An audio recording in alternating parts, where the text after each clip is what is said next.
I have the nicest camera. You're probably gonna each want to get you one of these. Okay. Just saying. It takes 10 years and 10 pounds off. That wouldn't make a dent in my problem. You don't have the ability to do a show where all of our faces are blurred out and we have disguised voices. Right, Do you? That'd be pretty funny to do. That would be pretty funny. Do that for a particular topic. That's true.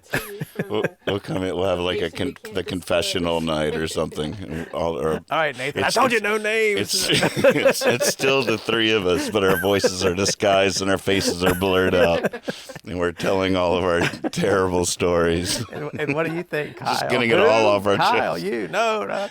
Kyle who? Kyle who? I don't know. I don't know what you're talking about. I've never met a Kyle. We'll give Dad like a Mickey Mouse voice. I've always liked Elmer Fudd. Yeah, Elmer Fudd's a good one. Never done him. I can't do Elmer Fudd, but I would like to. So what are we going to talk about tonight? I don't know. It's a good question. Shouldn't we have talked about that before we started? Probably. Did you tell him what you brought? Well, we're not on Facebook yet. Yeah. Well, I brought. What did you think about my idea about you doing a song? I'm ready. Oh my gosh, I didn't have. Did you find a song? Did you do your homework? Gosh. I No. understand. Sweet Home Alabama.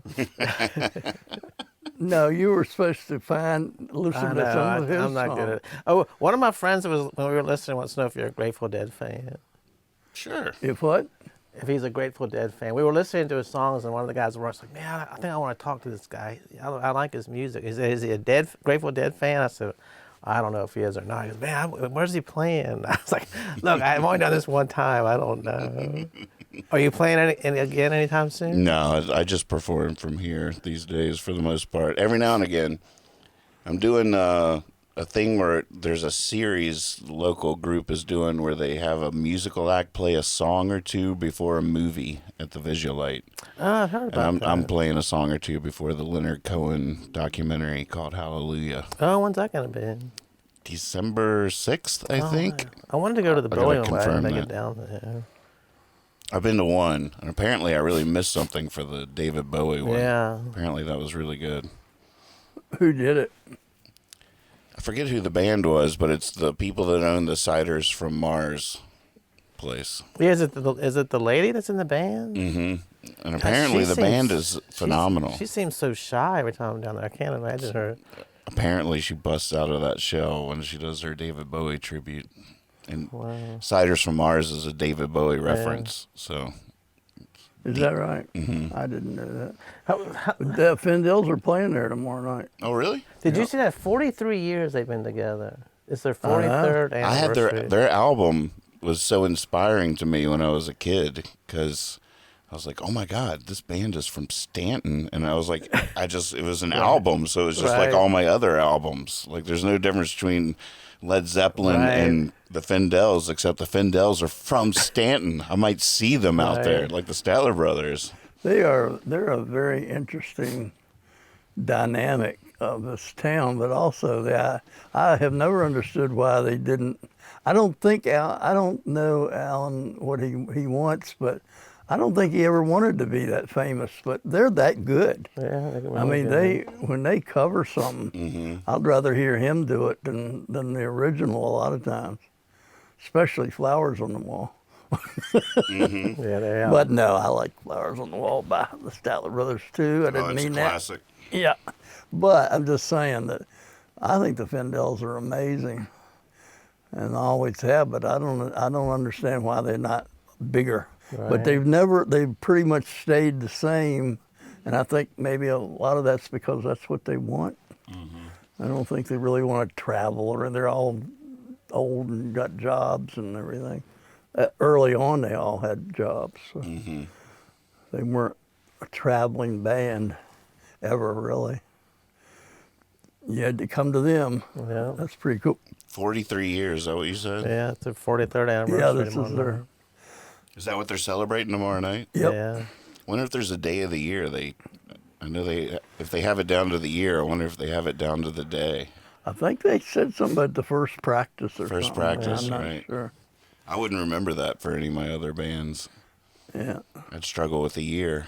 I remember the first time I saw them, I was 16, 'cause they played like a high school graduation party or something. Like the school had sponsored like a party, and it was at the old McCormick's. Uh-huh. Oh, in McCormick's. And they had the Findels played, and there's a bunch of high school students. Oh my walking God. around. That's weird. I was like, oh my God. It's like those guys, like if they've been doing it for 43 years, they must have been like in their 20s, back then. Mm-hmm. Yeah. It's amazing. I remember Alan he took the tokens at were you old enough to go to Video Syncrasy? Video. Oh, yeah. synchronous. Yeah, remember McCormick's was down there in the basement. Yeah. Oh, I became fast friends with that guy. Yeah, Alan was like the guy that gave him your money and he gave you change and stuff. They had Faces of Death. Oh, wow. Talking about in the basement of McCormick. Yeah. Joe McHugh owned that. And there Oh, was an it is? arcade. Yeah. That's what I was thinking. Yeah. And right next to the arcade was the video store. Right. And that was like my first experience with like an independently owned video store Right. where there were movies you'd never heard of before, Right, yeah. based on their taste. And I remember back left corner, bottom shelf. That you're ruffling your microphone there, just so you know. That's, Is it ruffled? no, just when you're doing that, it's really loud. But I remember like years, probably like in the late 1990s, my brother was talking about going to Video Secrecy. I was like, what's Video Secrecy? He's like, you don't remember that thing? I was like, it was Video Syncrasy. He goes, I always call it Video Secrecy. I was like, his secret game room down there. Do you remember Faces of Death? Oh, yeah. Getting attacked by bears and all that deer standing up. It was like the first. It was like the first internet or something. It was these videos that were just like people dying and stuff. From Faces of strange Death. ways. Yeah, and like weird, like where they eat the live brain of a monkey Oh my in some God. countries or whatever. They have Like, they have a video. table, and the hole in the middle, the monkey's head is out. And they beat it over the head till it dies, and they cut its skull. Yeah, the fresher the better. It's horrific. How disgusting. But when you're like 15, you're like, oh my Man, God. we love that stuff. Oh, you're not supposed to be seeing any of this. It would be There's like a guy getting hit by a car. It was like the early internet. it'd be like people like getting out of their car to take a picture of a deer, and the deer would stand up on its back feet and just come at it, like hit him over the head or something. Well, what was it? It was a video. Videos. Yeah, Faces Videos. of You Death. had to go to like independent video stores to get them. And you'd buy them and take them home Well, you and just watch them rent, over and rent, over. rent again. them. Oh my God. Mm-hmm. What a sick world. Yeah, that's when it all started. And that, Yeah, it and that- sounds like it. The very That beginning. was the beginning. and that's what you were teaching all those sick 15, 16 years old. the night before class, they were watching Faces of Yeah. Death. That's I right. was having The next very day li- they were dissecting stuff in biology class. I was home with a raccoon eating out of my stomach. I asked him on the way over here, I said, explain this story about feeding a raccoon from your belly button. Right. Yeah, I was wondering how you do that too. Well, first of all, you have to have an innie. And I don't have one. I haven't had an innie in 43 years. So. But yeah, you don't remember that? Because you were around. Not I sure. had a little baby raccoon. He was about that big. And Named Tiny, I hear. his name was Tiny. And we were living at Franksville. And Joe and Dan would come over. And I found him walking along the road one morning when I went outside. And his mother had been hit by a car or something. He was by himself. So I adopted him and brought him in and wanted to show him to the boys or anything. But I would warm up milk and pour it in my belly button. And he would just crawl up and start and he'd lick out of my belly button. And he'd finish, and I'd pour some more in, and the boys would come over. It was a wonderful, wonderful thing. Papa Bear. Brought out all of my maternal instincts that I didn't even know I had. But, Faces of Life video. Your Right. dad feeding a raccoon from his belly button. Faces of I Life. think we That's have what to we go need. back and explain that on Facebook. A lot of people think I'm with Faces of Death. I probably killed it or something. I don't know. The raccoon probably still remembers you. Well, I'm sure some of his family members. He's told him about you. They go by and they say, "Hey, there's that house where that guy used to live." Remember Tiny? Granddad used to go in there. Granddad Tiny. Yeah. Just living in the country. Yeah. Finding entertainment where you find it. You had a lot of time with wounded or found animals. It was a big part of my upbringing. What'd you have in what? Oh, there's what was in the something rustling around in that trash can over there. What's in there? A mole? Might be a mole.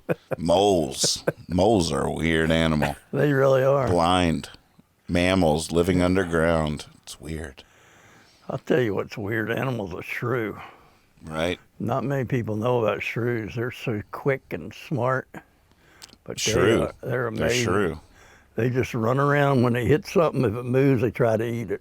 Oh, God. I mean, they'll eat something. They'll kill a field mouse, and the shrew's that big, and the field mouse is like that, and they'll just go attack it and kill it and eat it right there. They have little snouts, right? They have a little snout. How do they kill the mouse?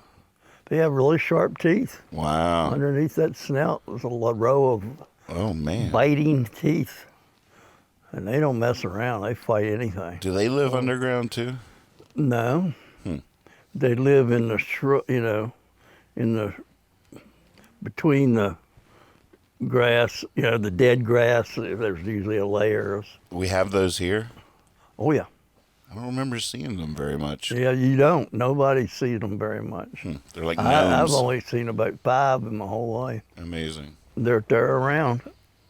Isn't there a story, this Taming of the Shrew? Yeah, what does that mean? Is that Henry James? Who wrote that? I can't remember who wrote Is that. it Shakespeare? Shakespeare. Oh, is it? Yeah. Yeah. A shrewish woman is a woman that Oh, sees you and eats you. gosh, man. Hey, Clutch, good to see you out there. Clutch says, yum, came in right at the monkey murder. He's like, the good old days before the internet. Did you ever see Faces of Death when you were younger? Man, that was a highlight. Though. I think they showed it on Showtime even. If you stayed up late enough on Showtime, Oh, they had really? cable back in the day, they'd have that on. I remember me and my brother waking each other up. Wake up, wake up! It's on. Faces of Death is coming on.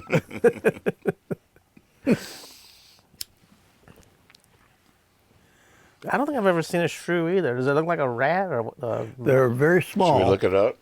They're very small, and they do look like a rat. They have a long snout, longer than a mouse, but they're gray and very. They look like a mouse in terms of general size. They have a tail, and Would they live off live prey? they're carnivores. Wow. Actually, I think they're classified as insectivores, which means mainly they eat. Right. But yeah, You don't want to mess with them. you don't want to mess with a shrew. He'll take your finger off. You won't even know what's gone until the pain hits you. Shakespeare. They're quick. They're very fast. There's one right there. On the... Oh, that's sort of cute. Yeah, they are kind of cute. There's a pygmy shrew and a short-tailed shrew. Yeah, come here, little guy. That's the kind of thing I would try to befriend when I was Let a me kid. kiss you. Ah! Wind up losing a finger. Like, oh. I remember once Dad had he had this mouse that was driving him crazy, and he spent days trying to catch this mouse in all different kinds of ways. And he finally got the thing, and he put it in a trash can so I could see it. He knew I'd want to see it before he got rid of it. So he had it in this trash can. And I just recently seen The Beastmaster. I don't know if either of you remember that movie, but this guy could communicate with animals, so I was convinced I could probably do that too. So I was bonding with this mouse, and I got to the point where I was like, I bet I could pet it. And I just started petting this mouse, and I'm just sitting there, and it's letting me pet it. I couldn't believe it. I'm like, I am the Beastmaster. Me and this guy are completely communicating. All of a sudden, it reaches back chomps down on my finger. Oh my gosh. I scream. I go like this and go like that, and it holds on all the way up and flings off of my finger across the room, hits the fridge, falls down and back under the fridge. Oh, no. Dad was pissed. I spent days trying to catch that thing. And then I spent the next few hours terrified because the idea was put out that I probably had to go get 50 shots in my stomach or something for tetanus or whatever it is, rabies or Rabies. When the mouse had tasted blood, he's probably looking for you. I can smell Nathan in one of these bedrooms. not the Beastmaster. God, what happened to movies like that? Beastmaster?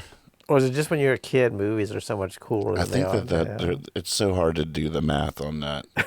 Is nothing as cool as it used to be, or are we just not as cool as we used to be? Like whether it's music, because it seems like there's really compelling arguments either way. Right. Like I could go off for the next 20 minutes about how popular music is terrible now. Right. Next thing you know, some kid comes in singing the new song I've never heard Right. of in my life. It's just so hard to. Yeah. But then again, it almost seems quantifiable too, that you could break it down and prove with an Etch-a-Sketch or something that popular music, is nowhere what it used to be. Right. So it's. I've had to check myself on that. So am I just old now? Right. Before I express this opinion, like it's some kind of conviction, I have to check my age. It's so hard to keep up. But it's also in the old days, if you said you saw a movie, you actually went and paid and sat in a theater to see it.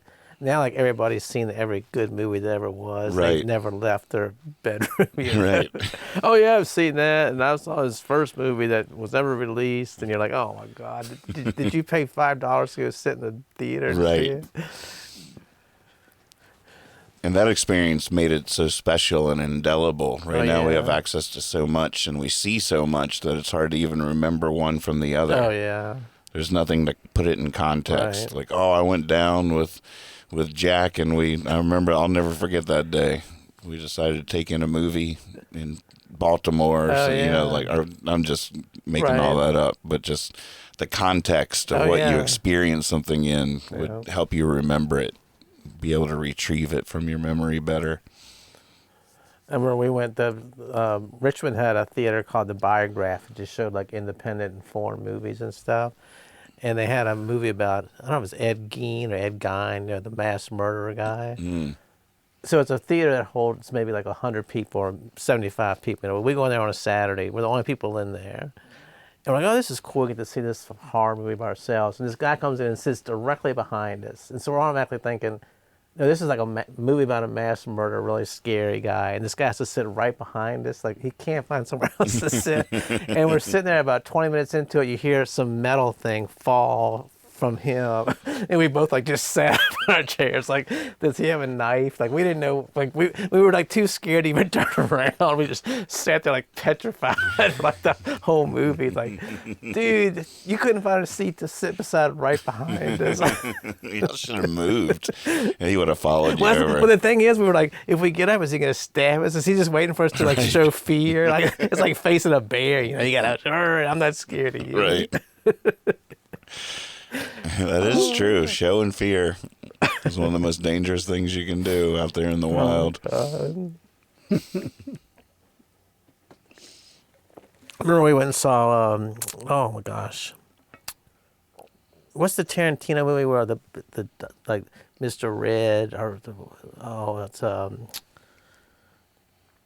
Like one of the first Tarantino movies, the guys are all dressed in suits and the ties. And Reservoir stuff. Dogs? Yeah, we went and saw Reservoir Dogs. We were, just violent as can be, just we're walking out and this older guy by himself walks out and he was talking to us. Said, "What'd you think?" We're like, "Oh man, that was crazy." He said, "That wasn't really nothing." Like, what? We just saw people beaten to death and, they didn't even care. They were hurting people. That was nothing. No, that was nothing. Compared to what? That's what I was thinking. I hope you're not going home to a family. I hope you're going home by yourself. So if we're gonna go live to Facebook, we should do it, or not. The other option is to not go live to Facebook, but then play the recording live to Facebook. We could all watch that. Is there an option where you would edit it first and then put it on? And we could edit it first and then absolutely. I think there's going to be a lot of blank downtime. I think it might need to be edited. Okay. Once we come up with a name for the show, I can have like opening like graphics and stuff too, a little 10-second intro or whatever, like a real show. I trust you with all the logistics. How about votes on the Jabberjawn? I don't think it covers anything that we do or it has anything to do with us, so I think that's fine. That'd be good. I'm good with that. I'd forgotten about the Jabberjaw cartoon when I was deep diving last night trying to search for references if it was stolen already, which the Three Tall Kings, which I still think is a great name for the show, is already the Tall King podcast is already something on iTunes. So somebody already realized how good that one was, so I don't have to pitch that idea. There was, what'd you have, the Stanton Clatch? What am I afraid Laura? Yeah, the Stanton Clatch or something. Stanton Coffee Clatch. Yeah. That's a German word. I can't believe y'all didn't like Bob Chillin' in the Basement Apes after Bob Dylan in the Basement Tapes. Oh, I didn't even get it. Bob Chillin' in the Basement Apes. Ah.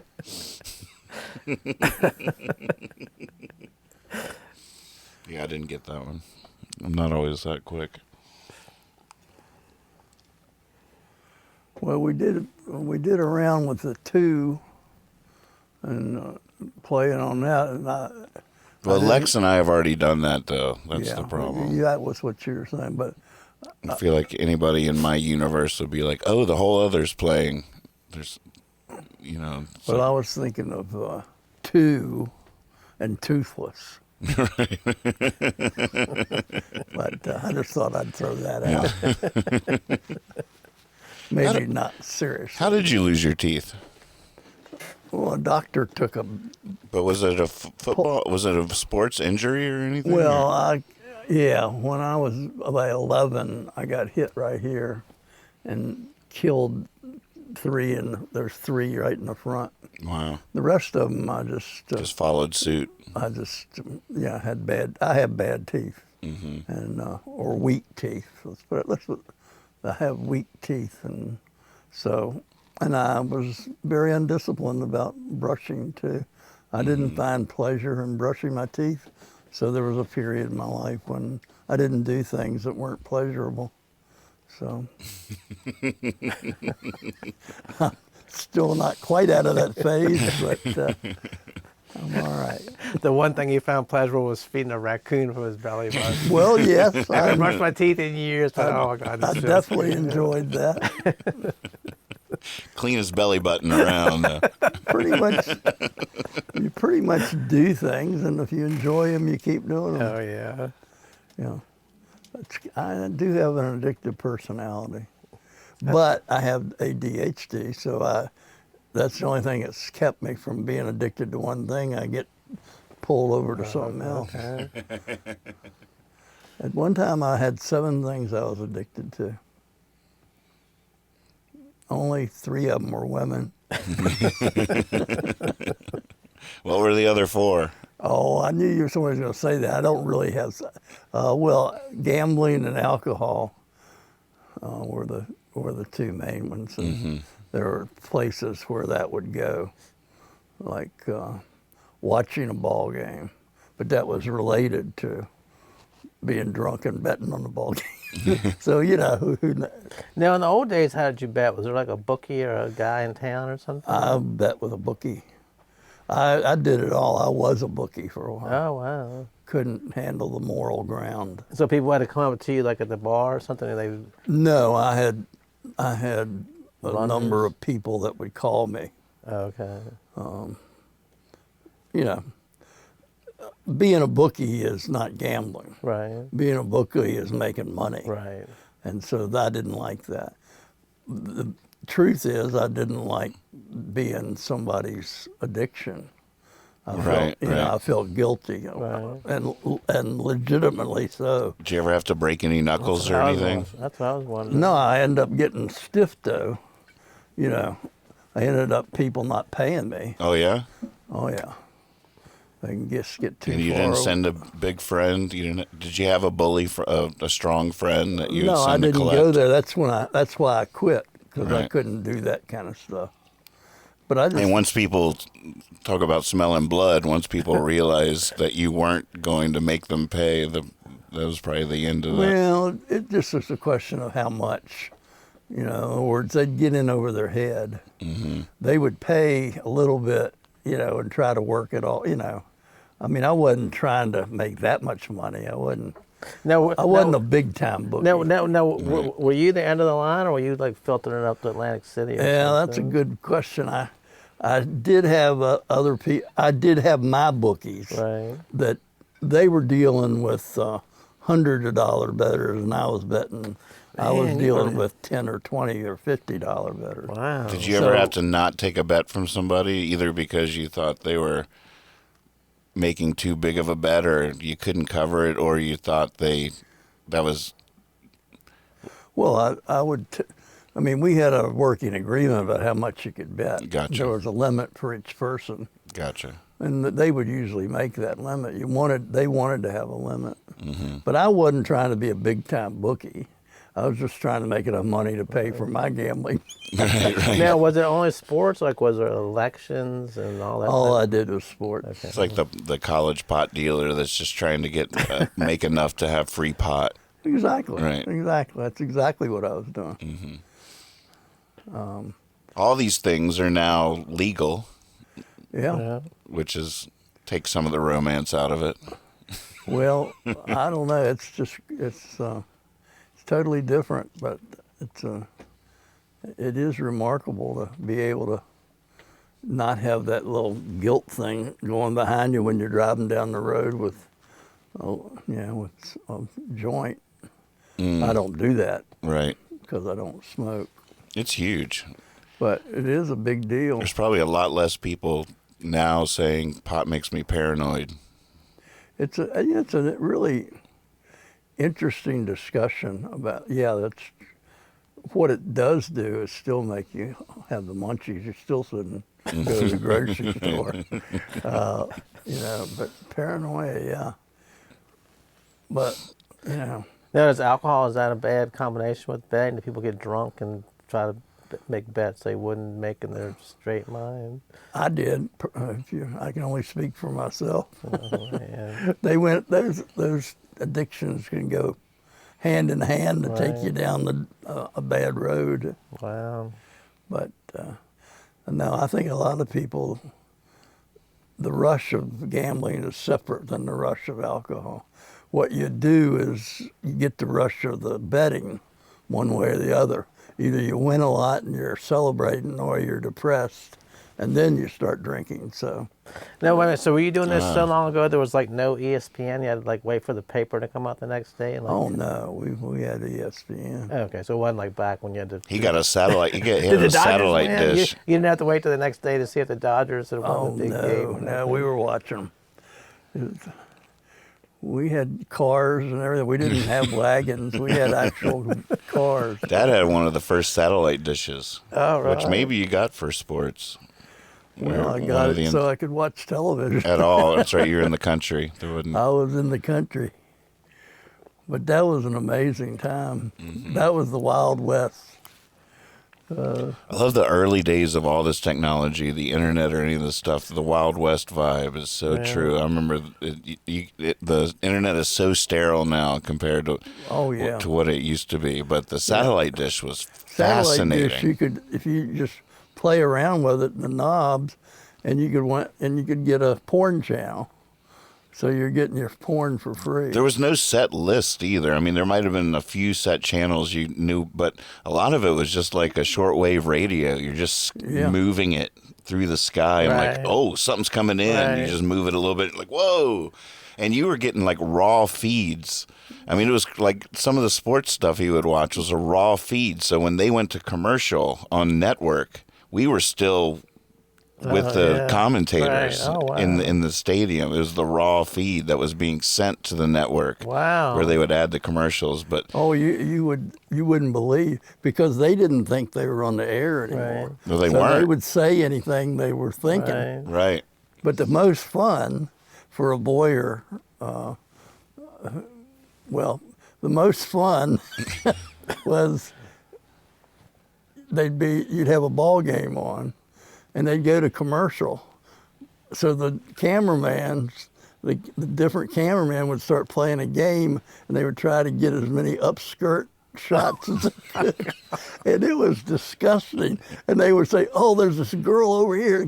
You know, they were just being chauvinist pigs right there on television. I mean, you couldn't. Satellite. They would be taken off the air now. They would lose their job and everything. But back then, nobody knew Right. except me. Except you. There was no internet to share it on. It was just Oh, it was crazy. gone in real time. That lasted about 2 or 3 years. Then it got civilized. Now people that have the dish now, I guess it's just all Can't do safe that and now. sound. It's now. all controlled now. It is. I don't even know if they make satellite dishes like you had. I don't even know if they would get anything. You can get them in the Ukraine, I'm sure. Right, right. How big was it? Like a big Oh, old. it was big. One of those big ones. Yeah. From that light to that light. It was a big old thing. When we lived in You Richmond, could shoot down aircraft. when we lived in Richmond, our neighbors, the new neighbors moved in. One day they came over and asked if they could put their satellite dish in our yard. And I was like, in our yard? Why? They go, the guy said it'd be better if it was in your yard. And I Love said, the well, how big trees. is it? He said, well, it's going to be on a pole with a big thing. And I was like, well, I don't want that in the front yard. He goes, well, it'll be better in your yard. We'll get better reception. I was like, but I don't want to come every day and see a satellite dish in my front yard. That guy was so mad at me for not letting him put it in. That's a ridiculous request. Yeah, God. I think so too. No. You know what? Did you watch some upstairs? Was it sounding good and looking good? I didn't watch upstairs. Oh, okay. Yeah. I think we're good. Way better than last week. It's already just getting exponentially better each time. It'll be like a high def next week. So what's the name of the show? Jabberjawn. Jabberjawn. And when I tell people, I'm not even going to spell it for them. I'll let them think it's like John, like an Yeah. outhouse or something. And This then jabber job, we're all sitting on a toilet sitting here. it's not a bad cover. we're all on like a pot. Three outhouses Yeah. next to each other. Three holer. And then when they tune in, they'll be like, "Oh, it's JAWN. What is that? What does that mean? With an apostrophe or not? Implied apostrophe? I don't know where you're getting the John, so I can't comment. I Googled it last night, and after I read it, I still couldn't figure out what it was. It's like, it's something like so insignificant, or it just pops up, you really don't know what it is. So you're just like, What did it say? it was something that like you really don't have a name for. It's so insignificant, like you're not going to bother trying to figure it out what it is. Chiefly in eastern Pennsylvania, used to refer to a thing, place, person, or event that one need not or cannot give a specific name to. Yeah. Oh, that's perfect. It's sort of perfect. Yeah. And jawing is a sort of colloquial thing for running off at the mouth. True. So it's clever. there's some depth there, Yep. and it's fun to say. Jabberjohn. The Jabberjohn, or should it the Jabberjohn or just Jabberjohn? Just Jabberjohn. What do you think? 3 Jabberjohn. 3 Jabberjohns.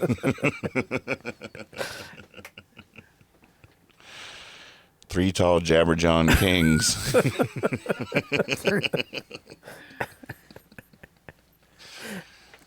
3 tall kings. I was ready to embrace that. I mean, I went out and bought some Old Spice and everything. I was like, let's just do this. Someone tunes into 3 tall kings, and the 3 of us are sitting here all slumped in our seats with our bellies. And like, oh, you're watching 3 tall kings here on YouTube. Let's figure this world out. Wasn't that like wasn't that like an Iraqi war movie with Marky Mark and stuff? The 3 Kings. Like in Syria. No, not Syria. Yeah, what was it? Somewhere. Iraq, maybe?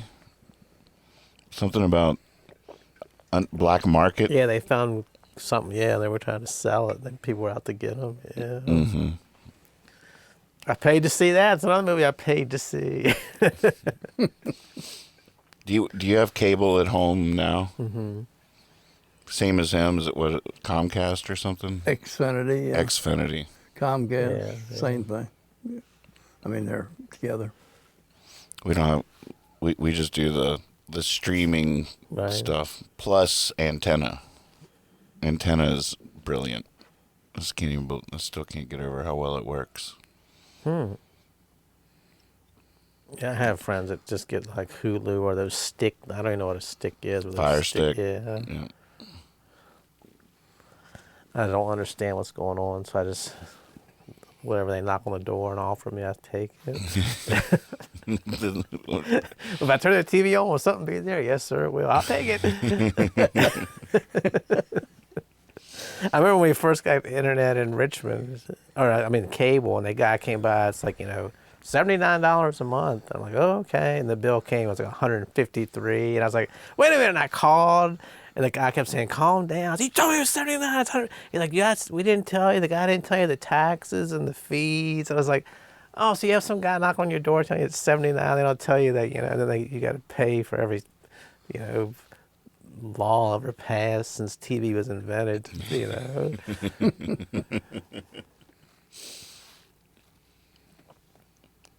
I should flip this camera. Now, how'd you learn how to do all this stuff live? Just doing it.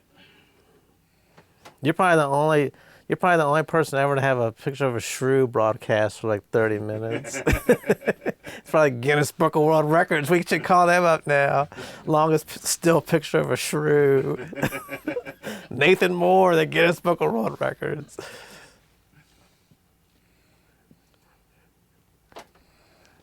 The Jabberjaw. This is gonna be better now. Because before when I was looking at you on the show, now it's right? Can you see it, Cuthbert? Not yet. You're not back yet. Look over here. Oh. For every time you be talking, I'd be looking at you like this, but on the screen I was looking the opposite way. Is that right?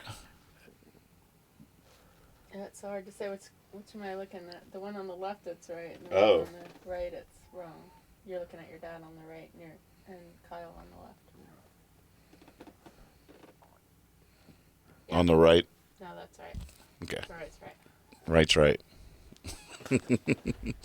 So, little things. So people It's think we're little like some things. kind of a spat. Every time I talk, you turn away Right. from me. I don't even want to. Whatever, Kyle. I don't even want to look at you when you talk to me. Say what you need to say. Go ahead. Are you done? Can I talk now? I just watched a documentary last night about George Martin's studio down in the Caribbean in the 70s Oh, and wow. 80s. I guess 80s. So after the Beatles broke up and everything, he went down and built this studio underneath the volcano, and Underneath the volcano. it was, yeah. Eventually, the volcano erupted and everything, but they had already evacuated because of Hurricane Hugo had already decimated the studio, so they weren't there anymore when the volcano finally erupted.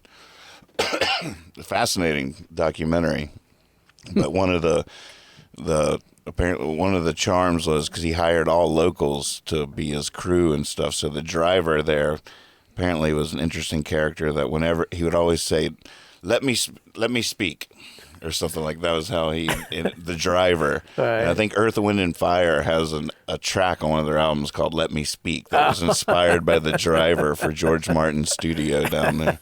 Let me speak.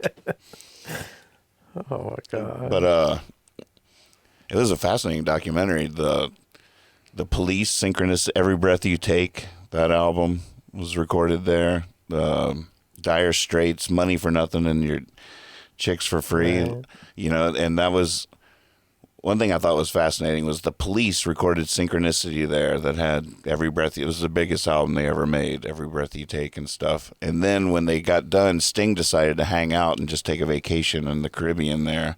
Then the next record coming in was Dire Straits, Brothers in Arms, and they had this song they were going to record called Money for Nothing and Your Chicks for Free, but Sting was still there. So now the famous track is Sting going, I want my that's him? MTV. I never knew that was Sting. him. Yep. Which is the other thing is fascinating. I was thinking was that the Police, while making Synchronicity down there, sort of broke up. That was their last album they ever made. And then Sting appeared on the Dire Straits album, just Sting. And his next thing was going to be a solo career. So it was all sort of prophetic and interesting. Wow. Yeah, those guys sort of, besides Sting, they didn't really do too much after that, did they? Musically. I guess not. Well, maybe stuff we don't know about.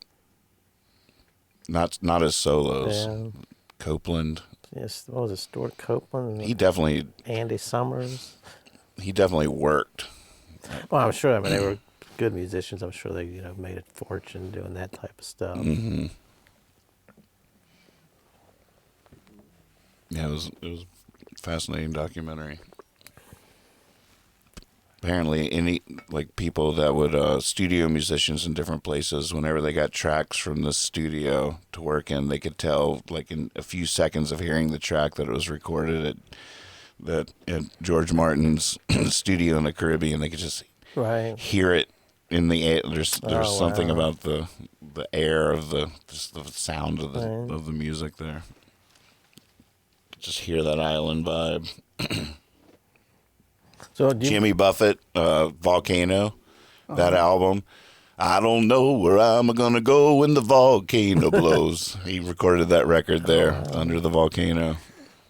I heard him today. I don't know what it was on, but he brought back a lot of good memories. And he had a nice sound. He's such an underdog. He was huge. I don't think some people don't realize how famous he is, and other people don't realize how good of a writer he is. He had some great songs. He's a great songwriter. Mm-hmm. do you remember when MTV came out? Like, how old were you then? Like, I never watched it. I That was it was aimed at me. it was yeah, like before- as it a was kid, before- as kids, it was. It the was more biggest- before my time. Yeah, I mean, any party you went to, the music, there was nobody playing records or anything anymore. It was just MTV. I was the perfect age. I was like Yeah. 13 I when it never happened. got into videos for Right. music. It was like two different things. Yeah. I don't. So no, I wasn't one of those. I was before that. He was. 13 the day it launched. What was the first So what? song? So what year were you born? 70. God, so I was 18. Mm-hmm. Wow, I don't remember being that old. A little old for MTV. Although you, Look at you, well, yeah, old man. This is yeah, MTV. you're like draftable and stuff. Like you were ready to kill people. I was still innocent and could believe in anything was you were possible. still petting mice in a trash can. That's still the Beastmaster. Damn it. And I remember that just took over, man. It was no stop. And the bands that were on there just became like instant stars, you know. It was Huge. just, And it was good stuff. It was good stuff. It really spurred the music that was being made.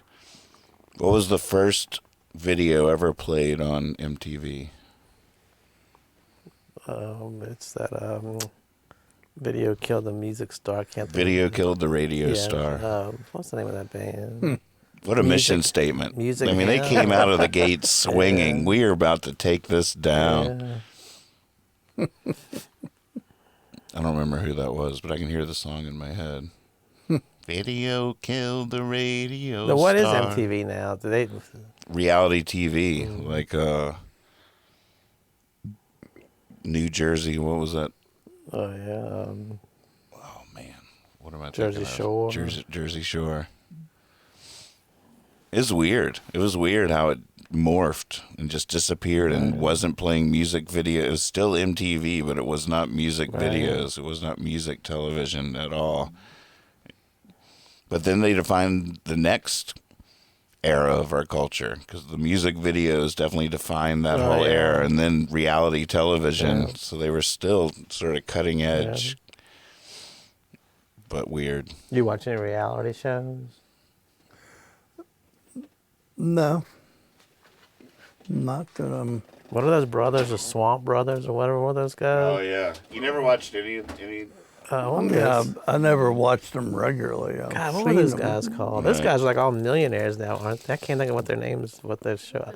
Duck Dynasty? Duck Dynasty. Dynasty. Yeah. Swamp Brothers. Well, there's another one. Feel like there's a later incarnation that was a swamp. But that wasn't MTV, was it? No, Well, Duck Dynasty wasn't what y'all were talking about. it's Yeah, a reality show. yeah. no, it's it's a based- regular show. Yeah, but it's not acting or scripted. Reality just means you're sort of following actual people around. No, but when I watched Duck Dynasty, it was a plot show with actors and actresses. No.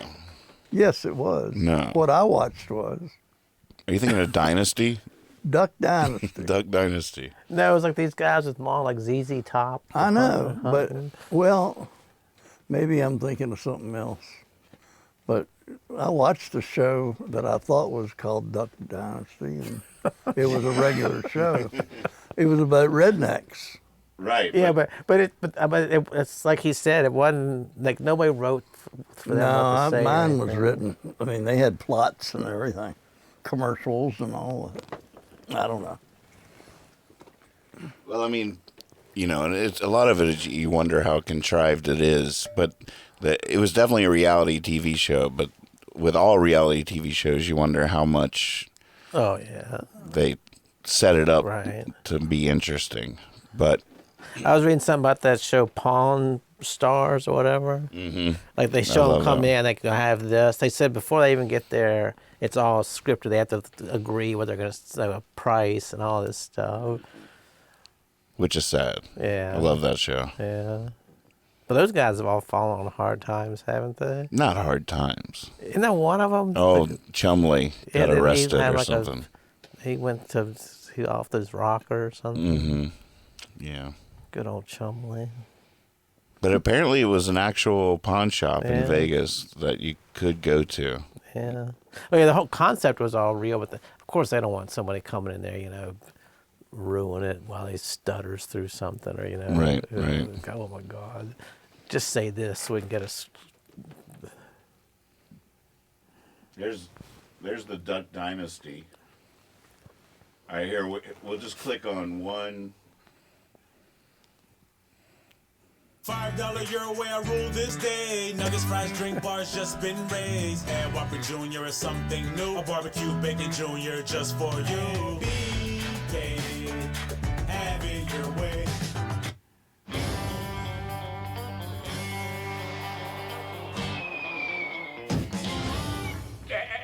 Quiet, quiet. I'm about to make my shot here. Throw it! Hey, I'm trying to concentrate here. Quiet. This the one you watch? Oh, terrible. That's a point. brushes, okay, and a pair of sunglasses. That's McSiver. You need a grilled cheese What's their sandwich? business? Hey, They look, like all I need is a stuff lamp. animals or I something? don't think I ever saw it. I Yeah, mean, they were so brushes, popular, I okay, knew what and it a pair of sunglasses. was. That's particularly unpleasant. Check the battery. I'm gonna solve this. Did you ever problem watch right quick. Cops? You owe me for a new What? spring You ever watch that show Cops? Now that was an original reality show. You never saw Cops? I've seen it, but I don't watch it. Oh, yeah. So is that ringing a bell? Well, those characters I recognize, but the show itself, I didn't see it. I'm still arguing that it was a show, not a reality show. That looks like a reality show, but I'm talking about they had families, and they would sit around, and there were things happening, and then they'd go to commercial. I mean, they had a plot to the show. Right. And they'd be on for a half an hour, and then it'd be going, oh, I call that a program, Right. not reality, where they just, But you think it was scripted? yeah, I definitely think it was scripted. Maybe at some point it wasn't, and then it was. I don't know. And I never watched it that often, but it was on when I would be flipping channels, and Right. sometimes I would watch it. God, it was on for so many seasons. So many T-shirts. Maybe it's and so somewhere many they fans. morphed into. All right, here's season 1, episode 5.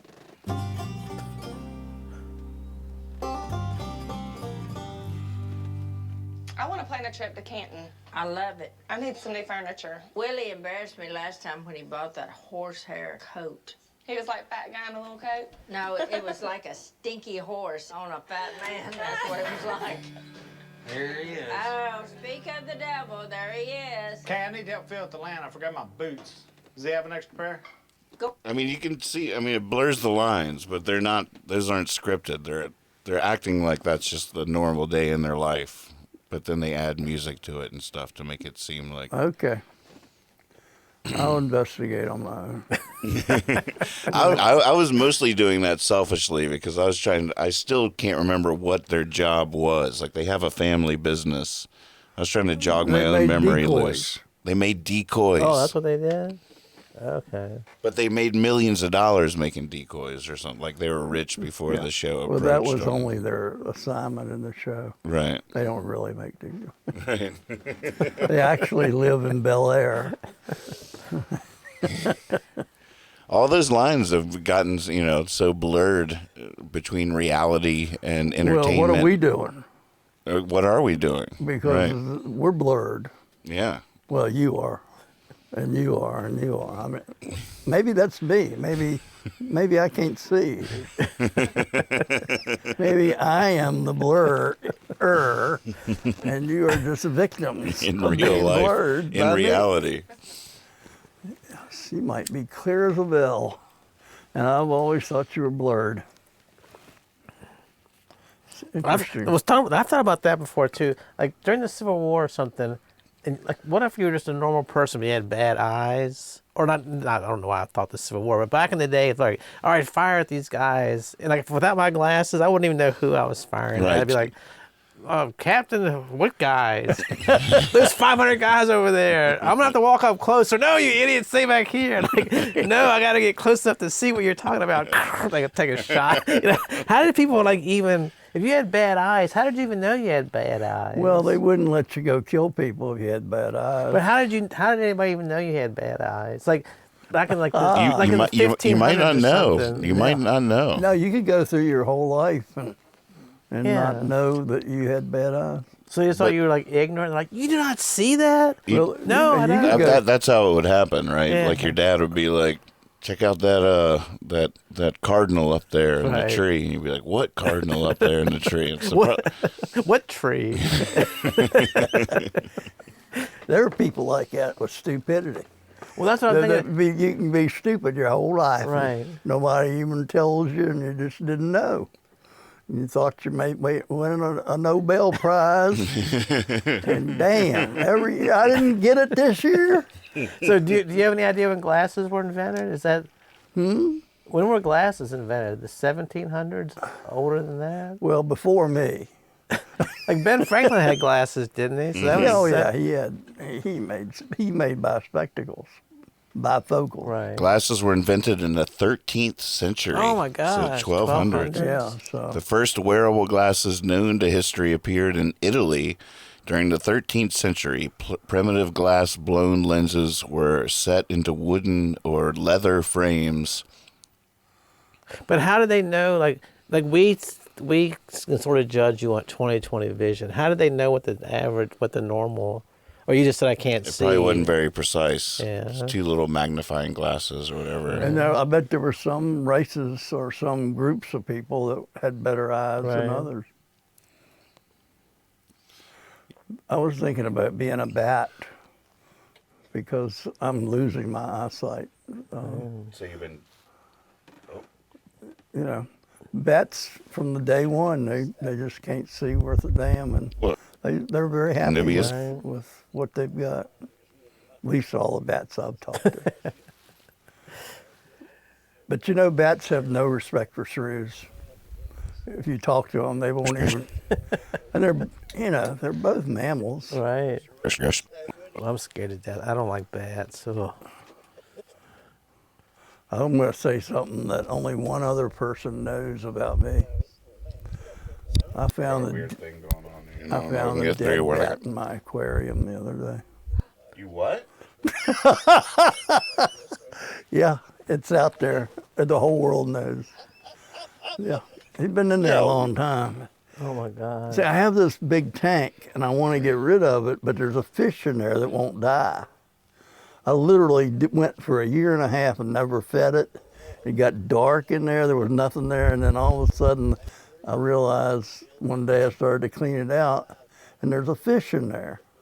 So I couldn't clean it out. And that was a year and a How half was it ago. living? How was it living?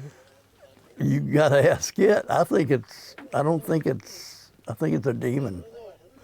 But he lives there, and my housekeeper feeds him, and they become very close. Oh wow. She'll check on to make sure he's alive before she does me.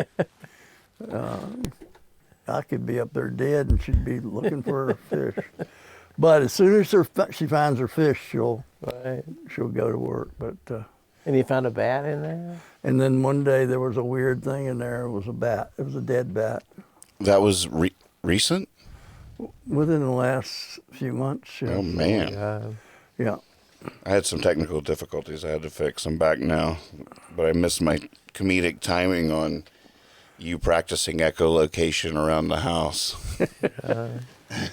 Just imagine you walking around the house trying it out. I'm losing my vision. So, whatever noise you have to make to echolocate where the fridge is. Yeah, I don't make a very high-pitched noise either. I might have to get to another animal. But I respect the bat. Oh God, I was so Way of petrified of handling them. You're petrified of them? I remember when I lived in Richmond, I came home one day and all the dogs were looking at the top of the bookshelf. And I was like, what are the dogs? What's so interesting at the top of the bookshelf? And I went to look and a bat flew off there. And I was just like, nah! I screamed and ran outside.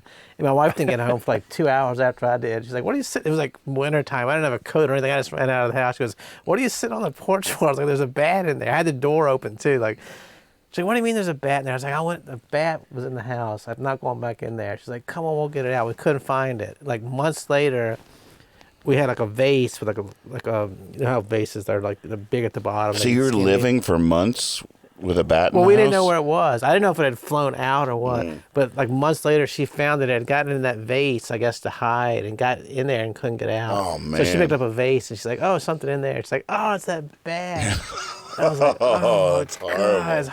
I was like, "Oh my." Well, evidently the bat that I'm referring to got into the aquarium and started bouncing around and probably knocked itself out and then fell and drowned. But he was a dead bat.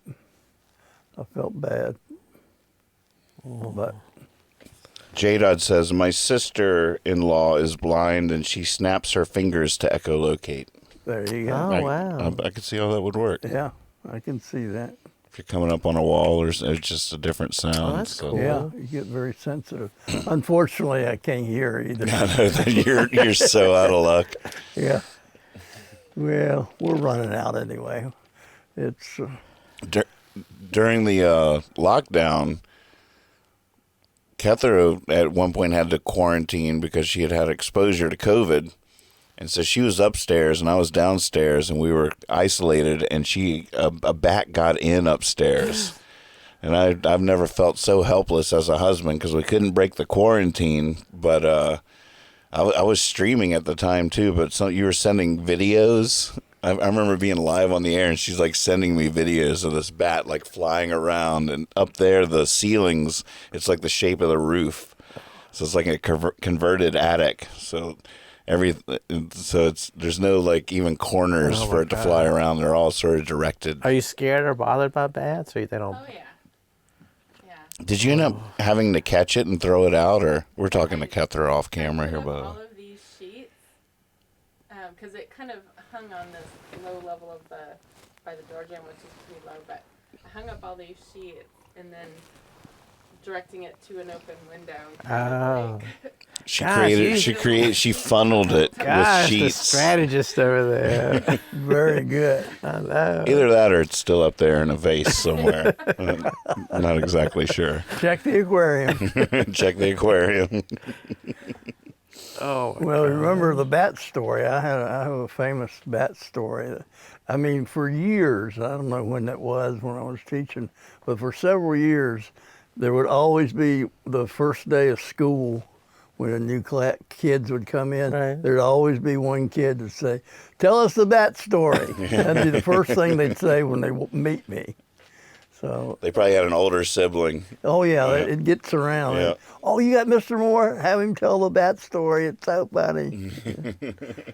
But I didn't do that I would tell them maybe later, Right. Oh, They have to wow. earn it. and they had to earn it, and I had to be in the right mood. right. But it's a good story. You feel like telling the bat story? I can tell it sometime. I don't know about right now. Gotta make them wait. Come back next week. Maybe you'll hear the bat story. I could almost do it right now, but it would take a little while. We'll do the bat. You want to do it now? You need costumes or anything? No, but that would work. Do you have a bat? Oh, you would make a great. You would make a great bat. Yeah.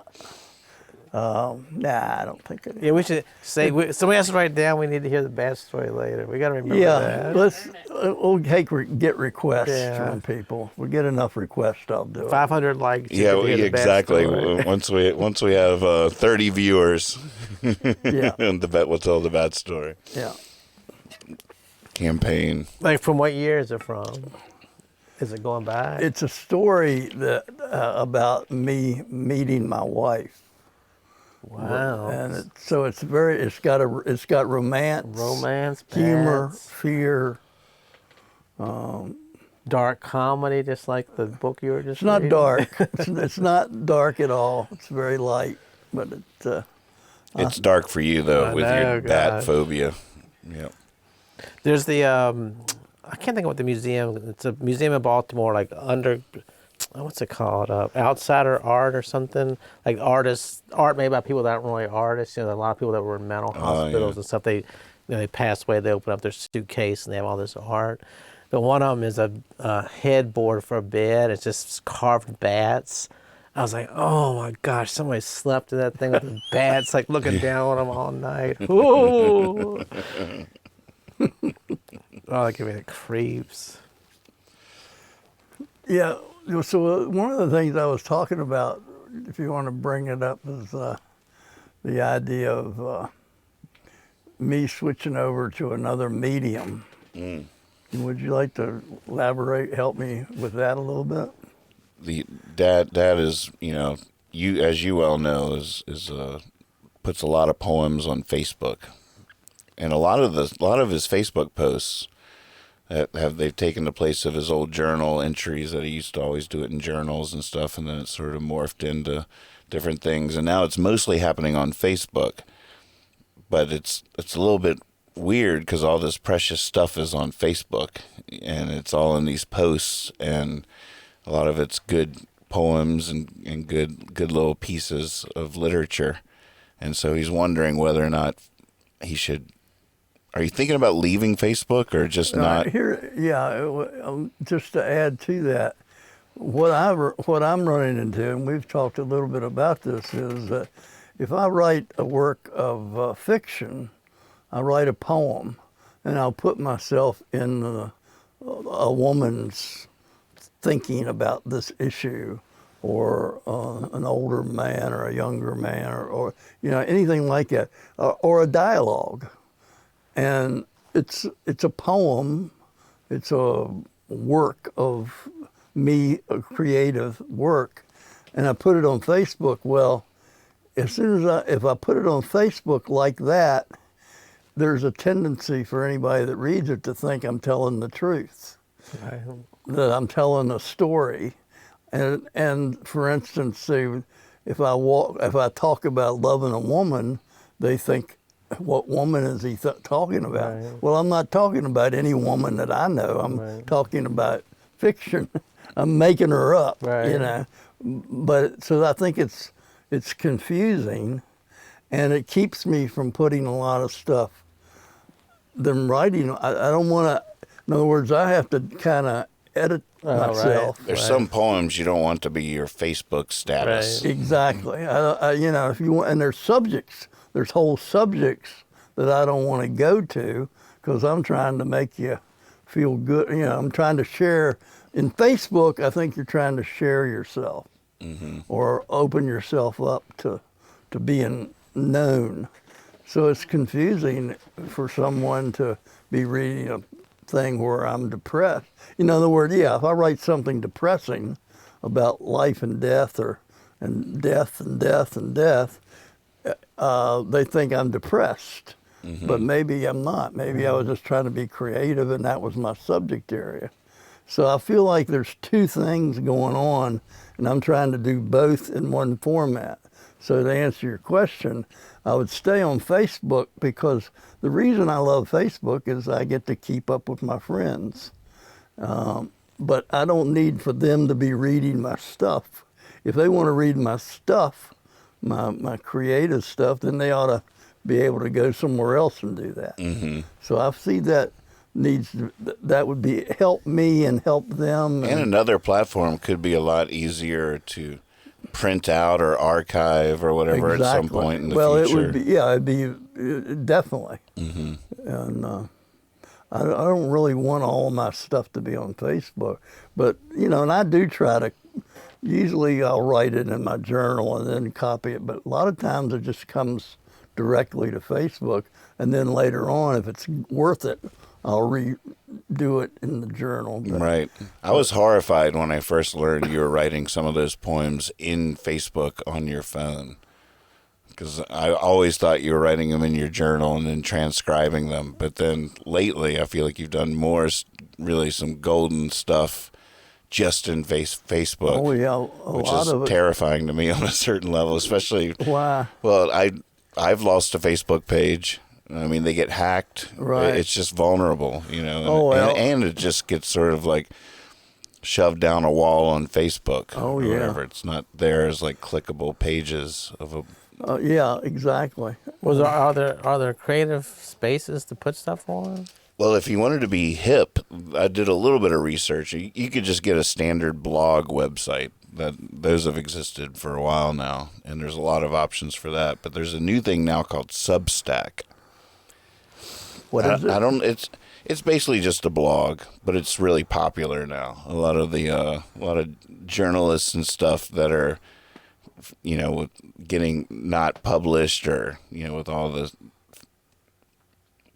There's all these things these days about where you go for the truth or whatever. So a lot of them have what they call Substacks now.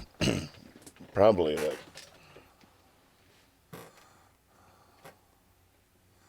What is Substack?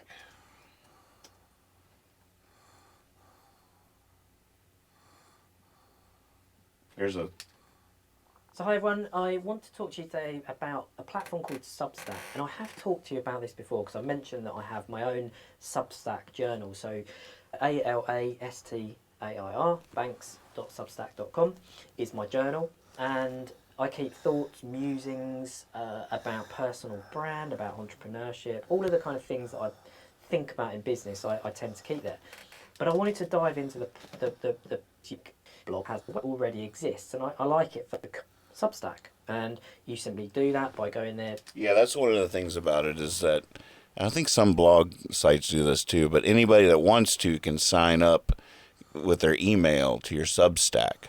And so every time you put a post, they get an email saying there's a new entry from you. So it's sort of like it doesn't just sit there, it can interact with people that want to give their email to get notified that you have a new post. Do you have to do that, or just an option?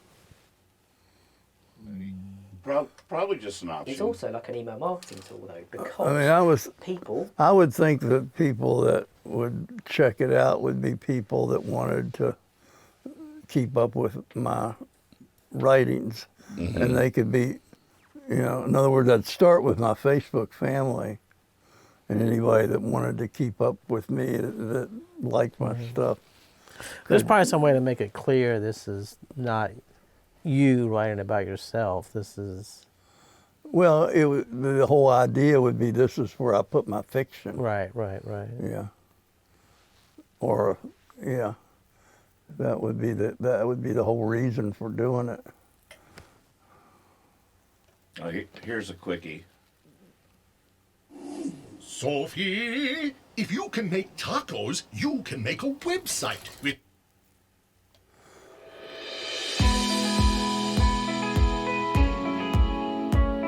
Oh, it's text.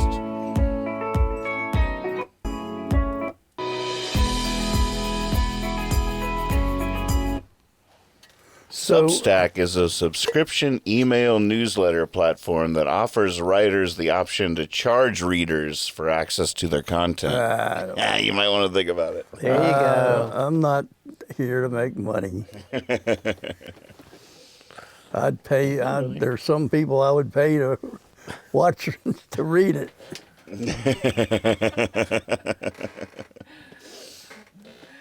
It's a good idea to ask somebody that knows, like Nathan, but the thing is, there's probably so many options out there. You really have to... check it out. Substack is just like the thing that's cool about it is that it's hip now. So you can, if you're telling people, well, you should check out my Substack, the kids will be like, whoa, this dude's got a Substack. And a podcast. That's right. Gosh, it could be T-shirts that you own them pretty soon. I don't know, but I don't do email either, so I think email's old-fashioned. It'll be a picture of you, Substack and podcast, and on the back it'll say, "Ask me about the bat story."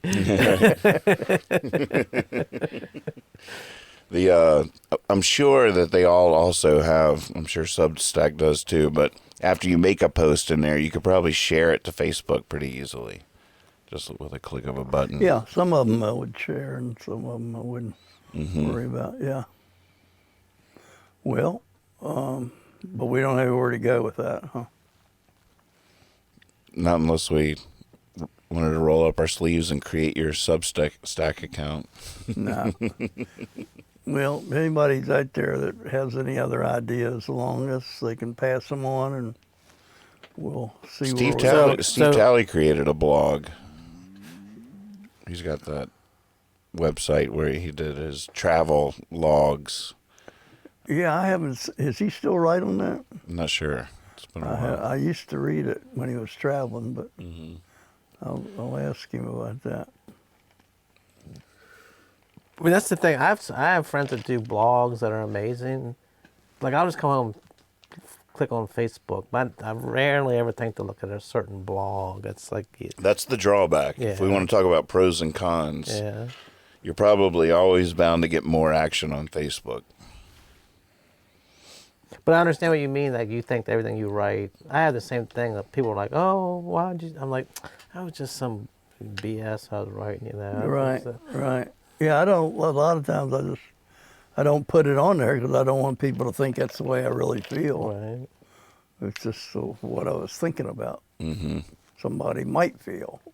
It would be fun to have a website in and of itself for lots of good reasons. But then one thing I would want to do is probably go back and transfer all your old Facebook posts over to it. Could be populated pretty quickly. Yeah, I had I had somebody hired to help me with my technology for a while, and she was, I think she tried to get all of the stuff that was in my memories, my Facebook memories, and tried to put them on a cloud or something, you know. Mm-hmm. I think that might be out there, that she saved that. But I don't know how to get to it or anything. It's just out there. Yeah, everything's just out there. No, I don't even, like if you want to, like if you think, I wonder if Nathan has a blog, how do you even find out? What do you go to? Google, I guess. So you just, Nathan Ward blog, and I mean. I don't have one, but. Is that how you find them? Mm-hmm. Yep. And there probably are a lot of Nathan Moores out there with blogs at this point. I have 2 Nathan Moores as Facebook friends that are regional. Oh, I don't know if you did this on purpose because you saw this, because the same day that your Evel Knievel thing was posted, I saw that they're reissuing that toy. Oh, I got it already. Oh, you already got it? When I was doing the lockdown show on YouTube, I was talking one night about how the Evel Knievel toy was my favorite toy growing up, and next thing you know, somebody that was watching sent me this toy in the mail. So is that the reissued one? It's the reissue, yep. Oh my God, remember how cool that was? Oh, with the helmet. You bring me the base? The helmet came off and the wind-up thing. The wind-up thing is so satisfying. It still is. When I worked at the insurance company in Richmond, we insured Evel Knievel's van. Oh, what? Like the tour van he had. It's the tour van. I need to go to the restroom. I'll play with Evel Knievel for a little while. I've got the Evel Knievel album at home. Oh, really? Yeah. What's he's singing? It's like they're just talking about his life and stuff. He was a badass though. I mean, he was. What was it? Snake River Canyon or whatever? What was it? He tried to jump with that rocket.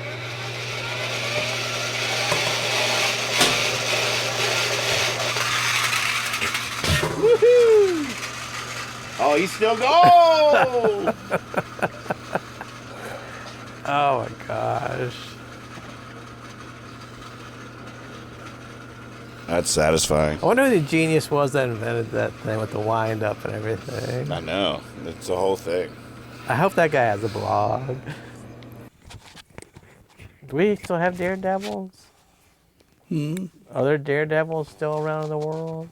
David yeah. Blaine tried to. Yeah, I just came down those steps.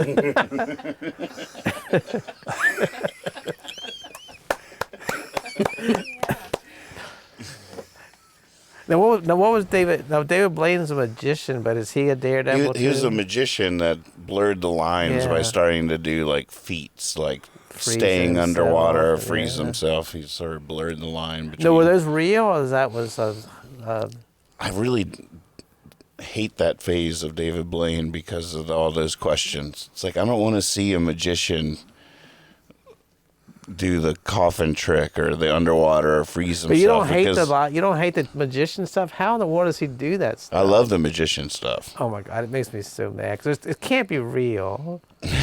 No, it can't. No, it can't. One time when I was living in Somebody would think that you couldn't have asked that question and be your age. when I was living in Like Jersey, wrestling. when I was living in Jersey, we were at some just neighborhood bar, and this dude came up. I want to do some tricks. Like, oh my God, get out of here! You know, just I'm that guy, I'm not just going to so you know. charge you anything. I just want to show you some tricks. And he's like right there in front of us.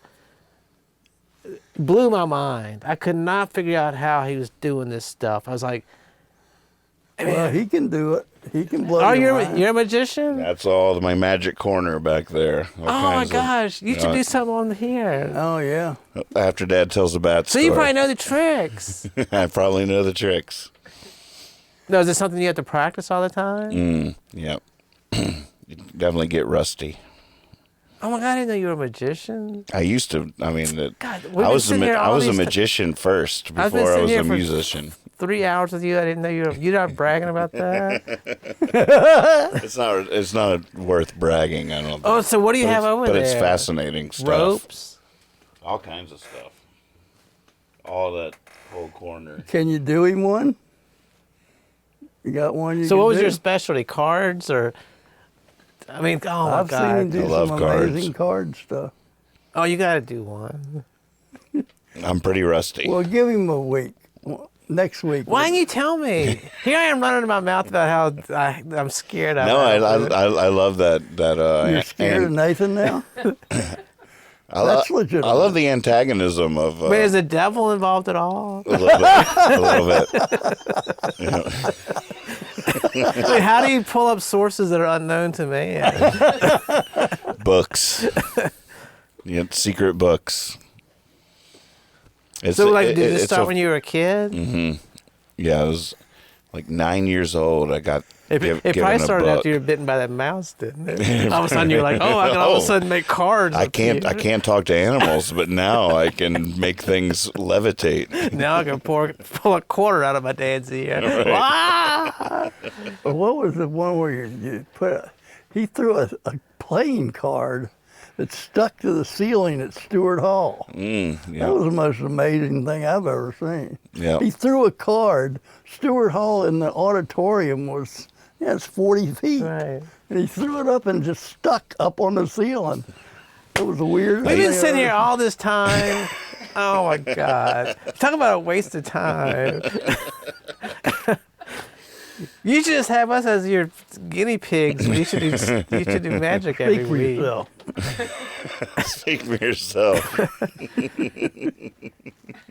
So, like, you don't have to explain it. Like, what's one of your favorite? Or like, what was one of your favorites?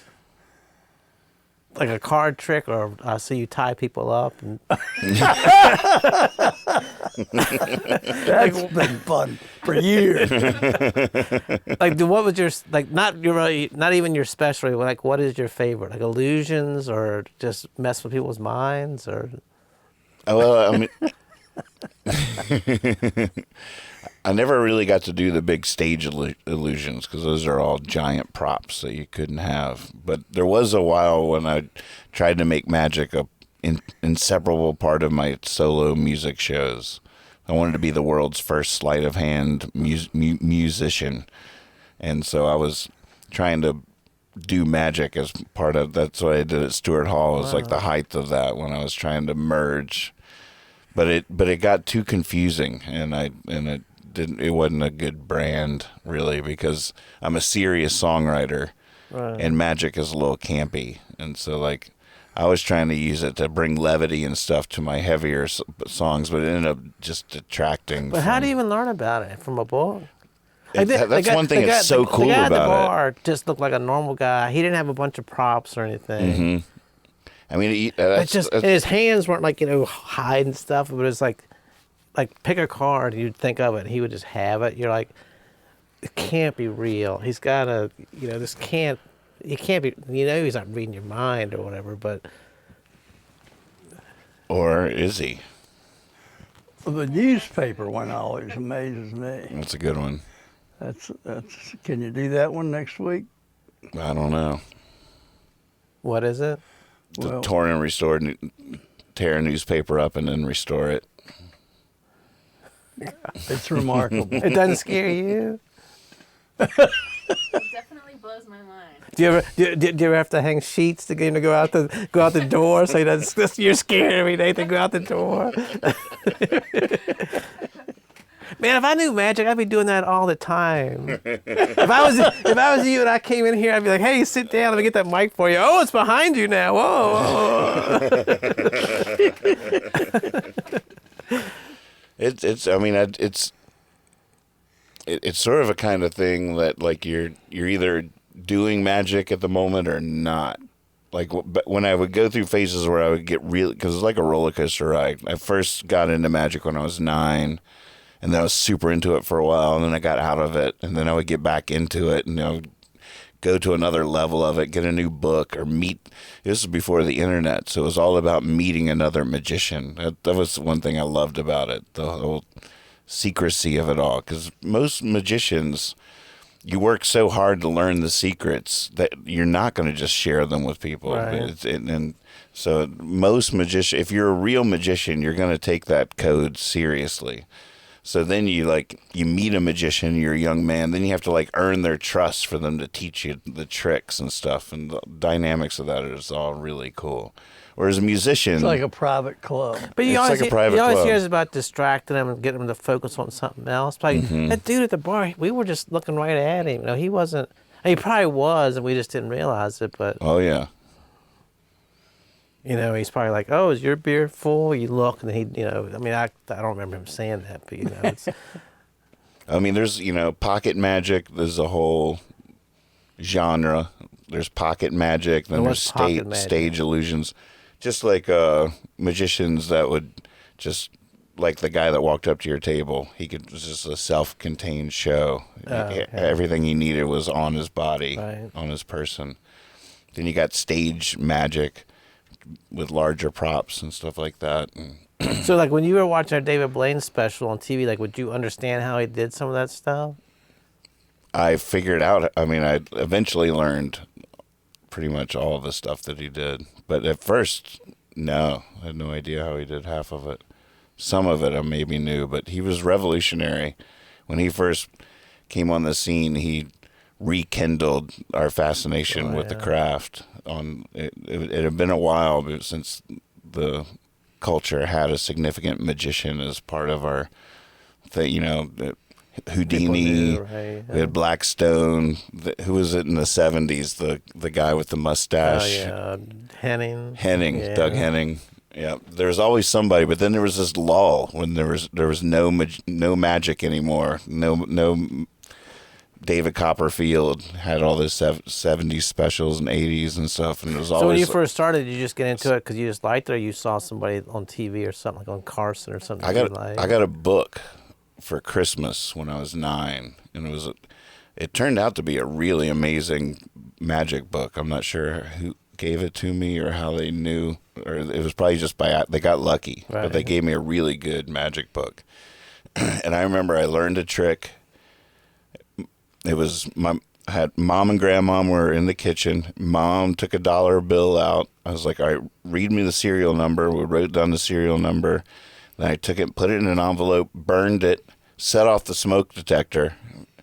Beep, beep. And then once all that chaos settled down, the thing was burned up.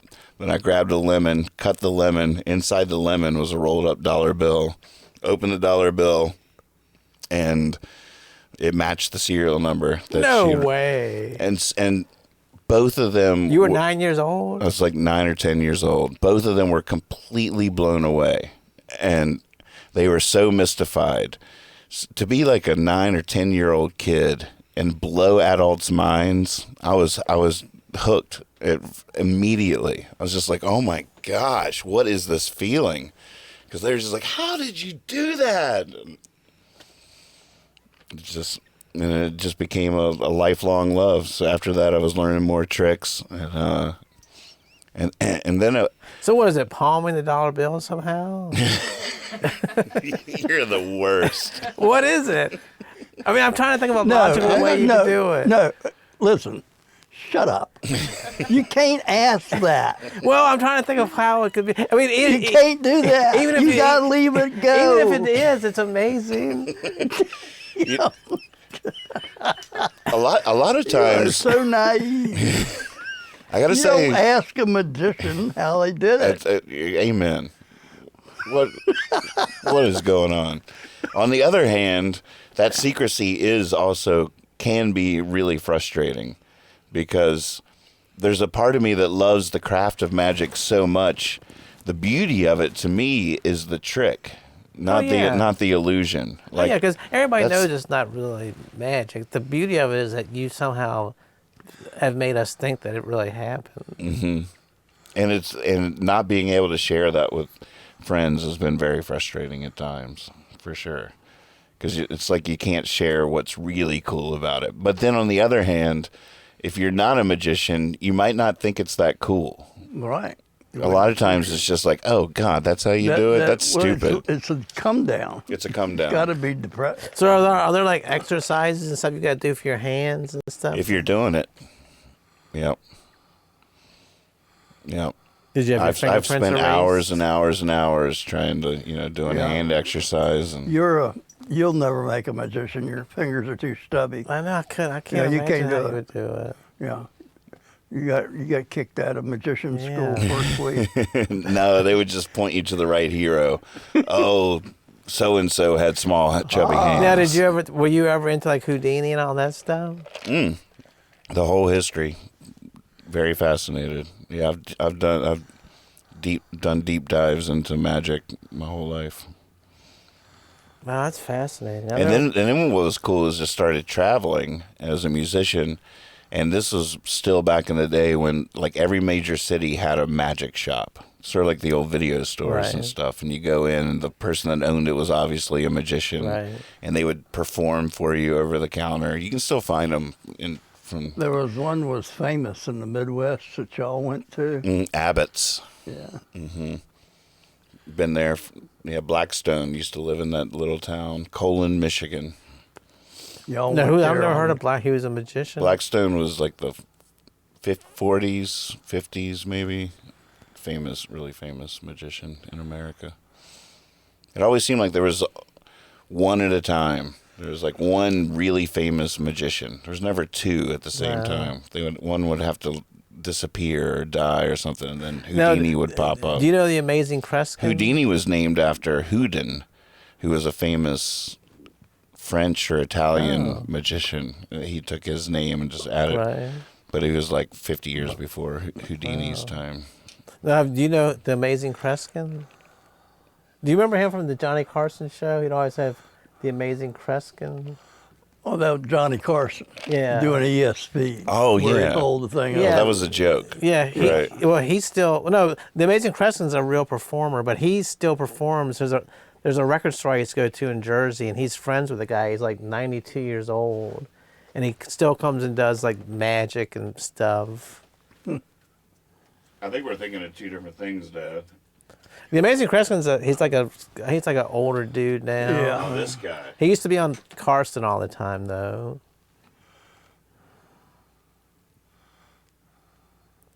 No, I was thinking of Johnny when he. Oh yeah. When he. Yeah, what was he? What did he call himself? Oh yeah, that was a joke. Yeah. Yeah. Well, I thought it was the Amazing Kreskin, but I don't remember enough. Laura, you got to call in, Laura, and tell us about the Amazing Kreskin. New Zealand and Australia. This is his new book entitled The Amazing World of Kreskin. Would you welcome The Amazing Kreskin?